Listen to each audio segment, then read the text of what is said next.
Hello students, कैसे हो आप सब। उम्मीद करता हूं आप और आपकी जो स्टडी है वो बहुत अच्छी चल रही है। आज की वीडियो में हम एक्सरसाइज 1.2 रियल नंबर्स के अंदर एक्सरसाइज 1.2 जो है उसकी हम एग्जांपल्स को डिस्कस करने वाले हैं। एग्जांपल्स मैं आपको पहले भी बता चुका हूं, एग्जाम पॉइंट ऑफ व्यू से बहुत इंपॉर्टेंट होती हैं और एनसीईआरटी में एक्सप्लेनेशन तो होती है, बट बहुत सी ऐसी बातें होती हैं जो आपको समझ में नहीं आती। और इस एक्सरसाइज का बेसिक पार्ट मतलब हमने फंडामेंटल थ्योरम ऑफ अर्थमेटिक वो तो हमने लास्ट वीडियो में की थी। मैंने आपको बताया था कि हर एक कंपोजिट नंबर को हम किस तरह से प्राइम फैक्टराइजेशन में लिख सकते हैं। मैंने प्राइम नंबर्स भी बताए थे क्या होते हैं, कंपोजिट नंबर भी बताए थे, एचसीएफ एलसीएम के बारे में बताया था, और फिर कुछ आपको टिप्स एंड ट्रिक्स बताई थी कि डिविजिबिलिटी रूल ऑफ 2, 3, 5, 7। तो इनसे आपका काफ़ी हेल्प हो जाएगी। और ये एक टिप है कि कोई भी नंबर जिसमें 0 हो लास्ट डिजिट में, उसकी प्राइम फैक्टराइजेशन में 2 और 5 जरूर होगा। तो ये आपको काफ़ी काम आने वाली है, क्योंकि ये सब वो बातें हैं जो एनसीईआरटी में नहीं लिखी गई। ये मैं अपने एक्सपीरियंस से आपको बता रहा हूँ।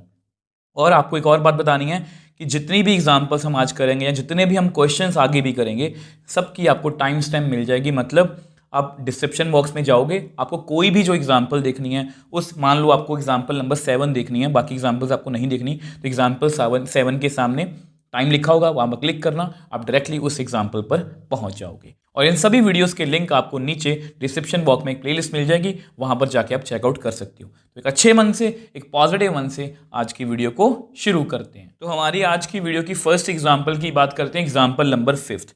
Consider the numbers 4 raise to power n, 4 की पावर n है, where n is any natural number, check whether there is any value of n for which 4 raised to power n ends with digit 0। अब देखो, जो मैं आपको हमेशा अपनी intro या बेसिक्स वाली वीडियो में बोलता हूं, चाहे आपने शिद्दत से फंडामेंटल थ्योरम ऑफ अर्थमेटिक मतलब पढ़ ली है, बट क्या आप उस थ्योरम की हेल्प से इस क्वेश्चन को कर सकते हो? नहीं। यहां पर किसकी हेल्प लगेगी? जो मैंने आपको कुछ टिप्स एंड ट्रिक्स बताई थी वो यहाँ पर हेल्प करेंगी। अब वो कैसे हेल्प करेंगी? सबसे पहले तो आपको ये थ्योरम हेल्प करेगी, ठीक है। और दूसरी बात जो आपको हेल्प करेगी वो ये वाली बात है, the any number which contain 0 in the last digit in its prime factorization 2 and 5 must be present. तो इन सब का मतलब क्या, मैं पहले आपको क्वेश्चन समझा देता हूँ। देखो, वो बोल रहे हैं कि 4 रेज टू पावर n कोई नंबर है। इसको पहले मैं आपको सिंपल लैंग्वेज में फील करवा देता हूँ। n कोई नेचुरल नंबर, अगर 4 की पावर 1 हो तो कितना आंसर आएगा? 4। 4 की पावर 2 हो तो 4 × 4 16। 4 की पावर 3 हो तो 4 × 4 × 4 कितना आएगा? 64। 4 की पावर 4 हो तो कितना आएगा? 256।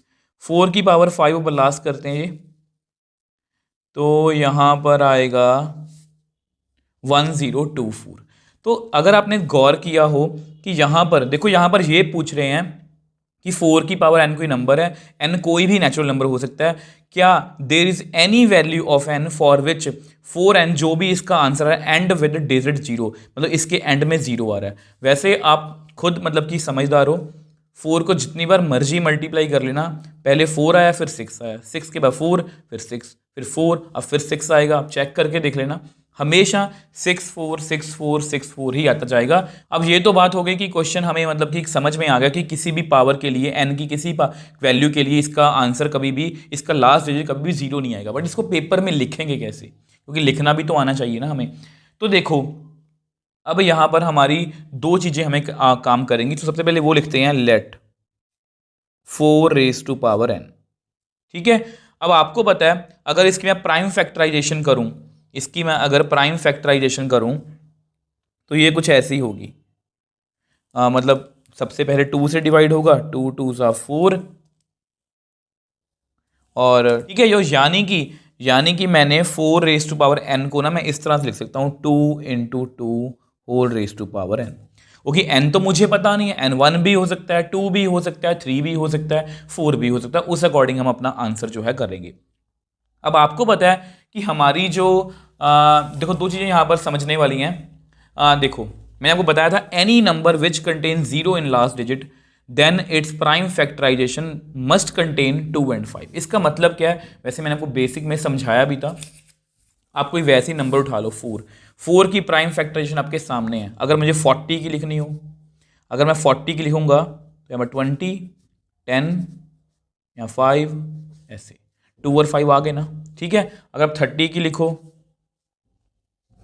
तो यहाँ पर 3, 2 और 5 आ गए ना, मतलब आप कोई भी जीरो वाला डिजिट जिसमें लास्ट में जीरो है उसमें हमेशा 2 और 5 आएगा, ठीक है। ये बात आपको समझ में आई, ठीक है। और यहाँ पर 2 तो है बट 5 नहीं है, ठीक है। 2 तो है बट 5 जो है वो नहीं है। और दूसरी बात हमने फंडामेंटल थ्योरम ऑफ अरिथमेटिक में क्या सीखा था, कोई भी कंपोजिट नंबर हो उसको हम प्रोडक्ट ऑफ प्राइम्स में लिख सकते हैं। 4 एक कंपोजिट नंबर है, उसको मैंने प्रोडक्ट ऑफ प्राइम्स में लिख लिया, and this factorization is unique.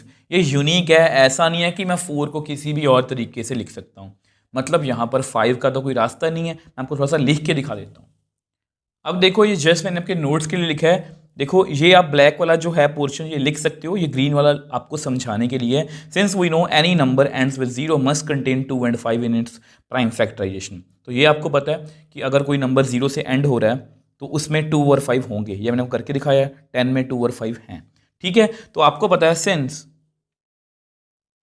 4 raised to power n is a composite number, ठीक है।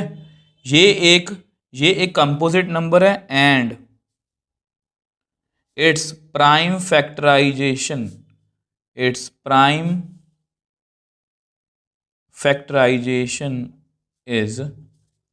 2 into 2 raised to power n। तो ये इसकी प्राइम फैक्टराइजेशन है, बट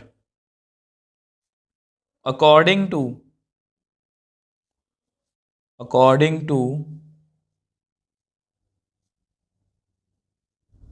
फंडामेंटल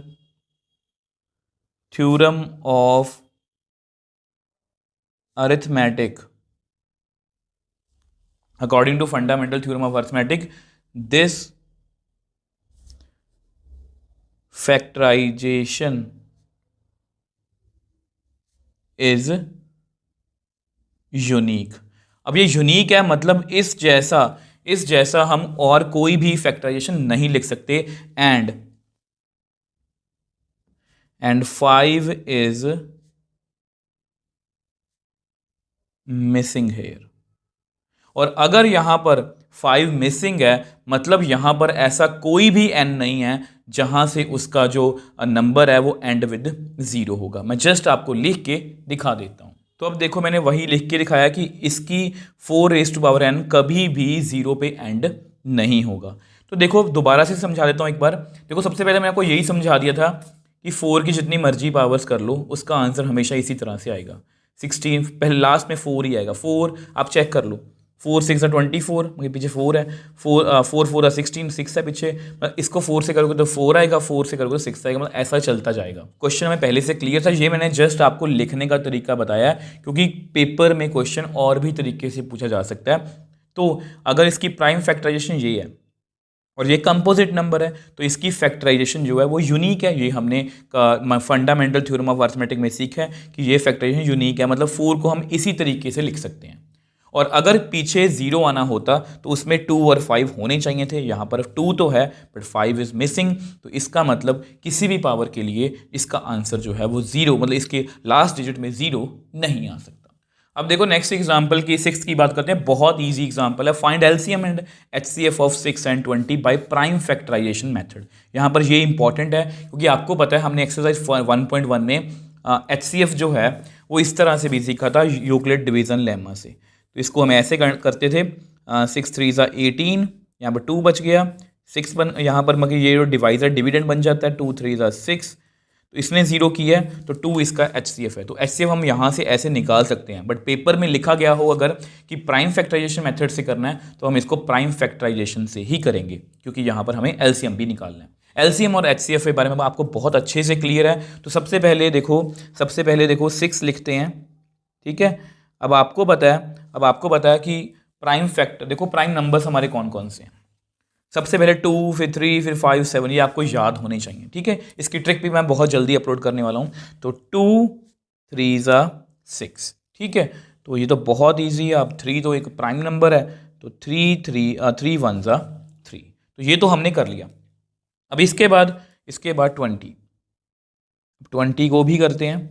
तो सबसे पहले पीछे 0 है तो 2 पर चला जाएगा, 2 10 20, ठीक है। उसके बाद फिर से पीछे 0 है तो मैं इसको 2 पर कर सकता हूँ, 2 5 10।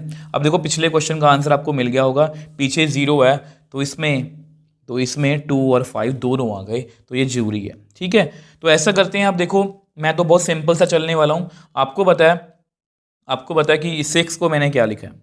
6 को मैंने बताया था सबसे पहले छोटा नंबर लिख लिया करो, फिर उससे बड़ा नंबर। अब सेम वे से 20, अब 2 इंटू 2 इंटू 5। हमें जो हमारे टीचर्स हैं वो इसी तरह से सिखाते थे कि HCF क्या होता है। देखो HCF बेसिकली है क्या, HCF बेसिकली है क्या, हाईएस्ट कॉमन फैक्टर, जो इन दोनों को, जो 6 और 20 दोनों को डिवाइड कर दे। और LCM क्या है, स्मॉलेस्ट पॉजिटिव इंटीजर, जिनसे मतलब कि डिविजिबल बाय ईच इंटीजर, मतलब यहाँ पर ऐसा नंबर आएगा जो दोनों से डिविजिबल होगा, यहाँ पर आप कंफ्यूज मत होना, ठीक है। अब मैं क्या करता था, यहाँ हमारे टीचर हमें कैसे सिखाते थे कि ऐसे लिख लिया तो यहाँ पर जो भी कॉमन है ना उसको आप इस तरह से थोड़ा सा हाईलाइट कर लो, जैसे मैंने कॉमन निकाल लिया। अब ये जो कॉमन है ये हमारा क्या है, HCF। अगर कोई और भी बाय चांस कॉमन होता तो मैं उसको भी लिखूँ। तो HCF हमारा कितना आ गया, 2। आप चेक भी कर सकते हो, मैंने पहले ऐसे भी निकाला था यूक्लिड डिवीजन लेमा से। तो HCF हमारा 2 है। जस्ट आपको नॉलेज के लिए बता रहा हूँ, अगर बाय चांस यहाँ पर कुछ सिचुएशन इस तरह से होती कि हमारे पास प्राइम फैक्टराइजेशन में कुछ इस तरह से होता 2 5 2 5 3, तो ये भी कॉमन आ गया, ये भी कॉमन आ गया, तो मैं दोनों को मल्टीप्लाई करके ये हमारा HCF होता। ये आपको जस्ट वैसे ही बता रहा हूँ। अब देखो और कुछ कॉमन नहीं है, तो LCM के लिए क्या करेंगे हम, जो पहले कॉमन है उसको लिख लिया, बाद में जो बाकी रह गया 3 2 5, तो इसको मल्टीप्लाई कर देते हैं। तो देखो कितना आंसर आता है आपके सामने, 2 3 6, 6 2 12, 12 5 60। तो यहाँ पर LCM कितना आ गया, 60। तो इस तरह से हमने बहुत इजीली निकाल लिया। इस तरह के क्वेश्चंस आपको पेपर में भी आएंगे। तो LCM क्या, HCF क्या होता है, कॉमन पोर्शन, ठीक है, कॉमन लिख लेना हमें, प्राइम फैक्टराइजेशन मेथड की बात कर रहा हूँ। और LCM में क्या होता है, जो कॉमन है उसको एक बार लिख लिया, मैंने आपको रेड में की मार्कर दिखाया, और जो बाकी नंबर्स है उनको लिख लिया। अब देखो यहाँ पर आपने HCF और LCM का मैंने आपको मेथड बता दिया। अब यहाँ पर मैं आपको एक और मेथड बताने वाला हूँ HCF और LCM का। कुछ बुक्स में भी वो यूज़ किया गया, कुछ टीचर्स भी आपको उसी तरह से करवाएंगे, तो आपको किसी तरह की कंफ्यूजन ना हो, मैं दोनों मेथड आपको बता देता हूँ। आपको जो अच्छा लगे आप वो कर सकते हो। आपको नेक्स्ट एग्जाम्पल 8th में नहीं तो कई बार प्रॉब्लम आ सकती है, तो यहाँ पर मैं आपको लिख के दिखा देता हूँ। अब देखो दूसरे मेथड में हमारा जो है वो HCF तो वो सही रहेगा, कॉमन है ना, कॉमन में छोटी पावर 2 है, ठीक है। अब देखो LCM में जो मतलब कि दो, यहाँ पर भी 2 है, यहाँ पर भी 2 है, तो 2 की सबसे बड़ी पावर 2 है, पूरे में 3 की पावर 1 ही है, पूरे में 5 की पावर 1 ही है। तो अगर इसको आप सॉल्व करोगे तो 3 5 15, तो वही 60 आएगा। आपको जो मेथड अच्छा लगे आप उसी से कर सकते हो। यहाँ पर हमने कॉमन ले ली तो HCF आ गया, और बाकी सारे फैक्टर्स मैंने वैसे ही लिख लिए, ठीक है। और यहाँ पर क्या हुआ कि यहाँ कॉमन फैक्टर मैंने HCF से वैसे ही कैलकुलेट कर लिया। LCM के लिए मैंने क्या किया कि जो जैसे यहाँ 2 है, 2 की सबसे बड़ी पावर लिख ली, 3 की सबसे बड़ी पावर, 5 की सबसे बड़ी पावर। आपको जिस तरह से अच्छा लगे आप उसी तरह से कर सकते हो। दोनों मेथड बताने का ये रीज़न है, कई बार जब आगे जाके एग्जाम्पल नंबर 8th आएगी वहाँ पर जाके आपको दिक्कत जो है वो आ सकती है। तो ऐसा करते हैं, अब इसकी एक वेरिफिकेशन भी है, मैं आपको वो भी बता दूं। देखो ये आपकी बुक में एक फॉर्मूला है, ठीक है, इसका क्वेश्चन से कोई लेना देना नहीं है, बट ये फॉर्मूला आपको आगे जाके एग्जाम्पल सॉल्व करने में हेल्प कर सकता है। तो HCF 6 और 20 का इंटू LCM 6 और 20 का इज इक्वल टू 6 इंटू 20। तो HCF कितना है 2, LCM कितना है 60, यहाँ पर नंबर भी वही है, तो आंसर वही आ गया। मतलब ये हमारा फॉर्मूला बन गया कि HCF of AB into LCM of AB is equal to product of these two numbers where A and B are two positive integers। ये क्वेश्चन का पार्ट नहीं है, बट कई बार क्वेश्चन पेपर में ऐसा आ जाता है, तब आप की जो क्वेश्चन जो है वो इस फॉर्मूले से कर सकते हो। और वैसे भी MCQs काफ़ी आ रहे हैं, तो MCQ भी इस पार्ट में से पूछा जा सकता है। अब देखो नेक्स्ट एग्जाम्पल 7th की बात करते हैं। Find HCF of 96 and 404 by prime factorization method. मतलब हमें HCF फाइंड करना है by prime factorization method, hence find their LCM। अब देखो है तो ये पिछले क्वेश्चन के जैसा ही, अगर हमने प्राइम फैक्टराइजेशन कर ही ली तो अगर एचसीएफ फाइंड कर सकते हैं तो एलसीएम भी फाइंड कर सकते हैं, बट इन्होंने अलग से बोला है हैंस फाइंड देयर एलसीएम। इसका मतलब क्या है आपको बताने की कोशिश करता हूँ। तो देखो सबसे पहले ना 96 को लिखते हैं, तो 96 का हमें प्राइम फैक्टराइजेशन करनी पड़ेगी। तो आपको पता है पीछे 6 है तो ये 2 पर चला जाएगा, और 2 पर बहुत ईजी है, 2 4 ज़ा 8 2 8 ज़ा 16। अब उसके बाद ये पीछे 8 है, फिर से 2 पर चला जाएगा, इसका हाफ ही कर दो 24। अब पीछे फिर से 4 है, 2 पर चला जाएगा, फिर से हाफ कर दो तो कितना आएगा 12।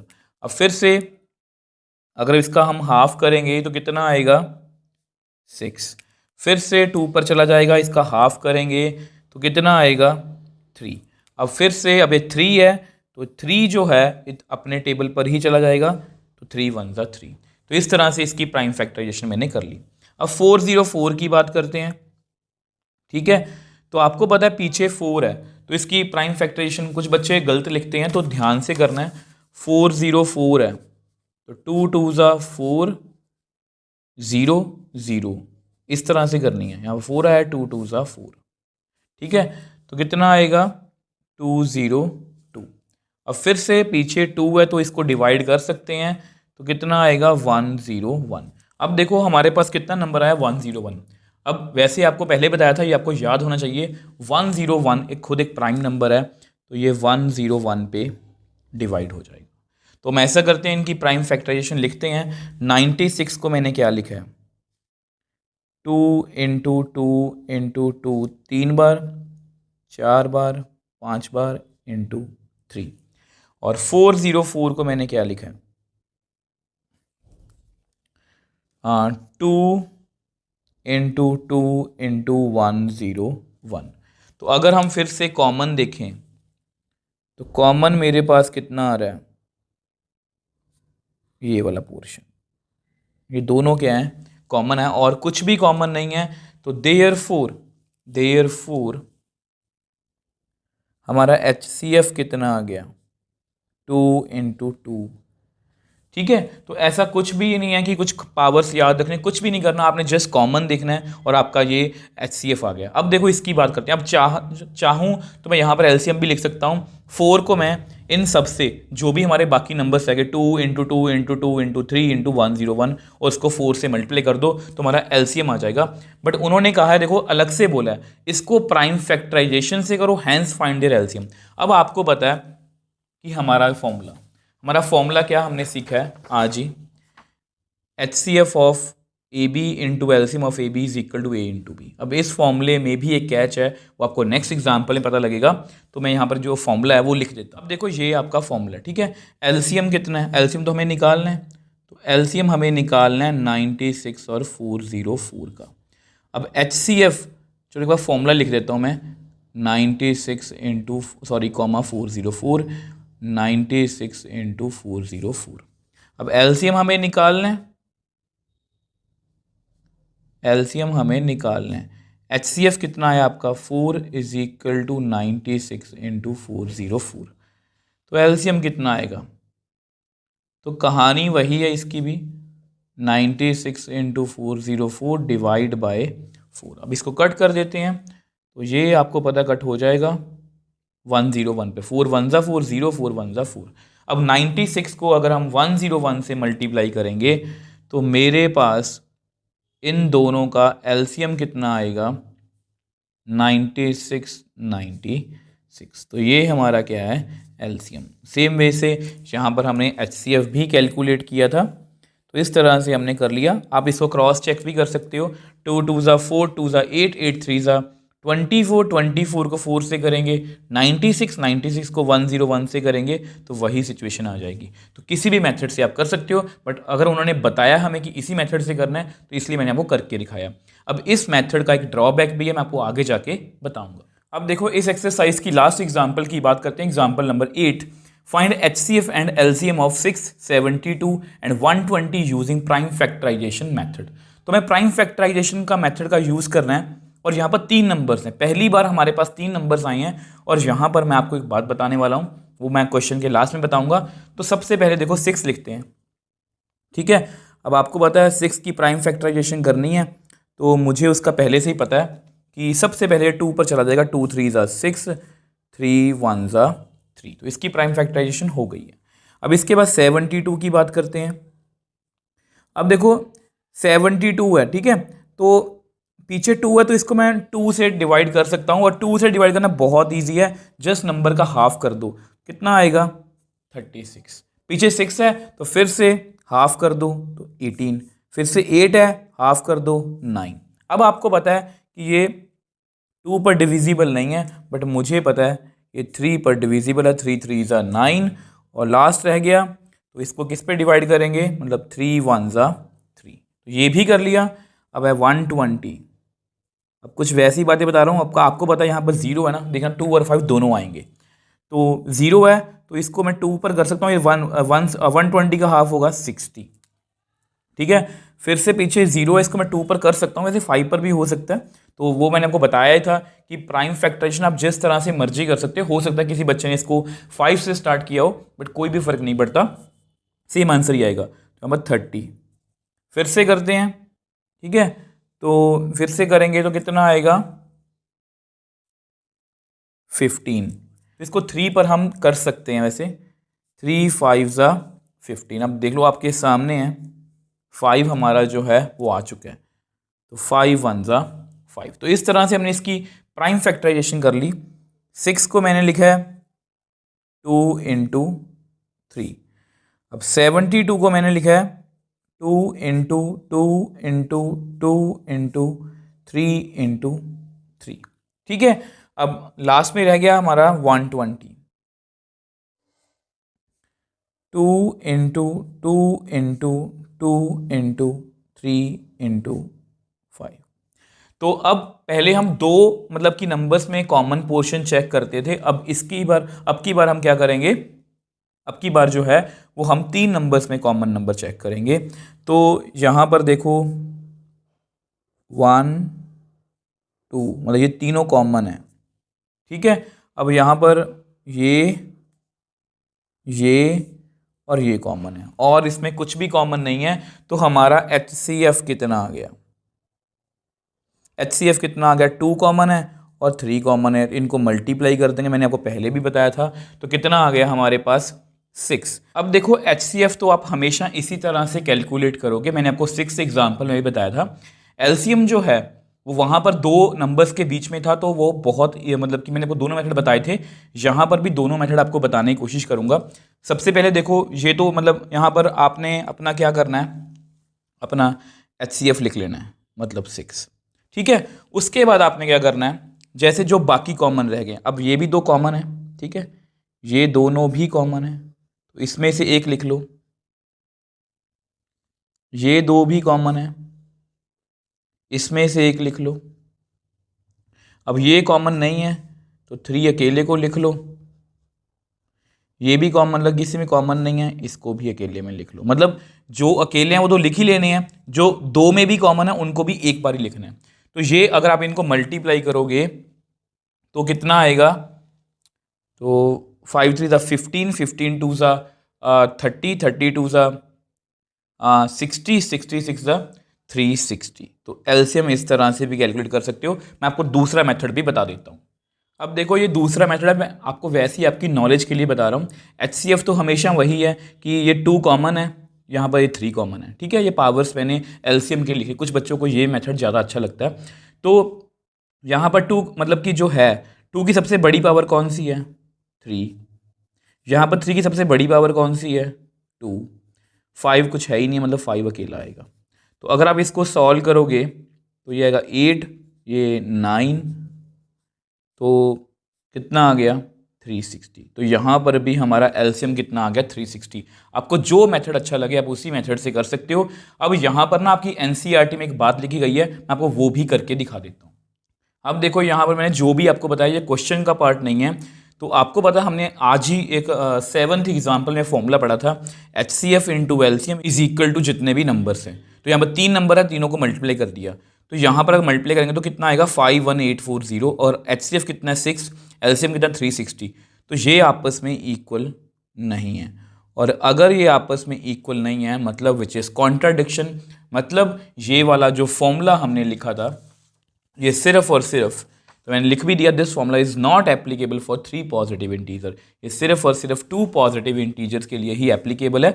मतलब अगर आपको कोई पेपर में ऐसा कोई क्वेश्चन आ जाता है, ऐसा कोई एमसीक्यू आ जाता है, देखो ये बात मैंने वो क्यों बताई है, देखो आपको पता आजकल एमसीक्यूज ज़्यादा आ रहे हैं, अगर आपने ये नहीं किया होगा हो सकता है कि पेपर में आपको ऐसा क्वेश्चन आ जाए कि ये किसके इक्वल होगा, उसकी ऑप्शन में ये भी होगा, उसकी ऑप्शन में ये भी होगा कि ये इसके इक्वल नहीं है, कुछ भी आ सकता है। तो आप बिना सोचे समझे इसके इक्वल लिख के आओगे, वो गलत हो जाएगा। तो इसलिए आप इन सब बातों का ध्यान रखा करो। वीडियो के बीच में जो भी छोटी छोटी बातें होती हैं हमेशा उनको समझने की कोशिश किया करो, क्योंकि वो आपको एमसीक्यूज में हेल्प कर सकती हैं। अब आज की वीडियो यहीं तक है। आई होप ये आपको अच्छे से समझ में आई है। अगर आपको फिर भी कोई डाउट है आप मुझे नीचे कमेंट बॉक्स में, मुझे इंस्टाग्राम पर, टेलीग्राम पर मैसेज भेज सकते हो। और अगर आपको वीडियो थोड़ी सी भी हेल्पफुल लगी है तो वीडियो को लाइक कीजिए, शेयर कीजिए, उस चैनल को सपोर्ट कीजिए।